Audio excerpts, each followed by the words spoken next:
नमस्कार मंडळी. पावभाजीची भाजी कशी करते त्याची रेसिपी तुम्हाला सांगते.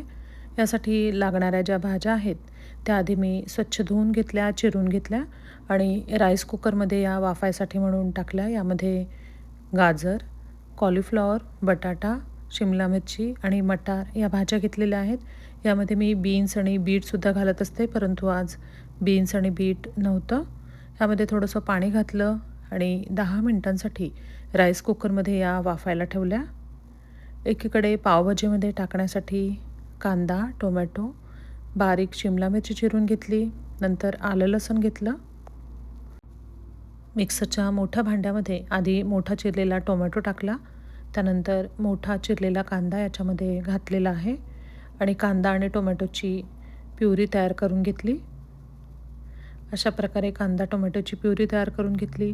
खलबत्त्यामध्ये आलं आणि लसूण ठेचून घेतलेलं आहे, त्याची पेस्ट तयार करून घेतली. आधी कढई गरम केली, त्यामध्ये तेल घातलं.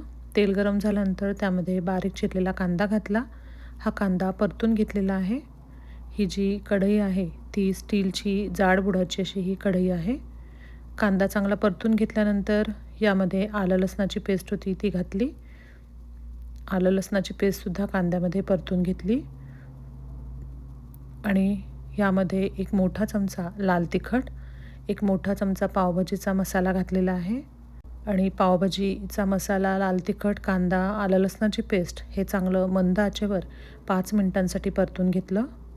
त्यानंतर टोमॅटो आणि कांद्याची जी प्युरी केली होती ती प्युरी यामध्ये घातली आणि हे सगळं चमच्याने हलवून घेतलं. हे सुद्धा 5 ते 7 मिनिटांसाठी चांगलं परतत राहिलेली आहे. पावभाजीमध्ये मी एव्हरेस्टचा पावभाजी मसाला घालते. तुम्ही कोणता मसाला घालता ते सुद्धा तुम्ही मला कमेंट करून सांगा. हे परतत आल्यानंतर पुन्हा थोडा यामध्ये पावभाजी मसाला टाकला आणि सगळं छान मंद आचेवर तेल सुटेपर्यंत आपल्याला परतून घ्यायचं आहे. प्रत्येकाची पावभाजी करायची पद्धत वेगवेगळी आहे. तुम्ही पावभाजीमध्ये कोणकोणत्या भाज्या घालता ते सुद्धा मला कमेंटमध्ये सांगा. पुढच्या वेळी पावभाजी करताना मी सुद्धा अशा प्रकारे पावभाजी करून बघेन. छान तेल सुटेपर्यंत कांदा टोमॅटोची ही जी प्युरी आहे ही छान परतून घ्यायची आहे आणि हे तेल सुटायला लागल्यानंतर थोडीशी शिमला मिरची मी बारीक चिरून ठेवली होती ती शिमला मिरची यामध्ये घातली आणि बाकी जी शिमला मिरची आहे ती वाफायला सगळ्या भाज्यांसोबत टाकलेली होती.